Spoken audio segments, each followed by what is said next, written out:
C'est une tête de liste nouvellement engagée en politique qui se présente pour animer la liste Front National en Île-de-France pour les prochaines élections européennes. Émeric Choprade, géopoliticien, se dit nourri de ses réflexions et de ses expériences. Le système de l'Union européenne aujourd'hui ne fonctionne pas. On a aujourd'hui un bilan très clair sur le plan économique, sur le plan géopolitique, je le disais, et qui fait que nous n'avons pas construit d'Europe puissance et qu'il y a une désindustrialisation, qu'il y a une perte de compétitivité de la France, de rang économique, qu'il y a des problèmes d'identité. Il faut reconstruire l'Europe sur des bases de respect des souverainetés entre les États, de spécificité de chaque nation. Cette nouvelle Europe à construire, le Front National ne peut le faire qu'avec l'apport des voix de ses électeurs. Un électorat qui reste volatile, c'est la nièce de Marine Le Pen qui bat le rappel.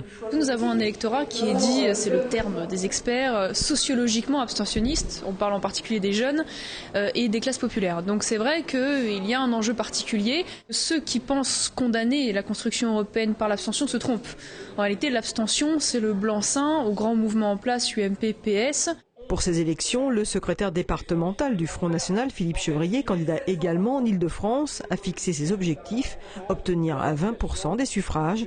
Sur les 74 députés français élus au Parlement européen, 3 portent la couleur du Front National sous l'étiquette des non-inscrits, car tout l'enjeu aussi pour le parti frontiste, c'est de pouvoir constituer un groupe au niveau européen, ce qui n'est pas le cas actuellement.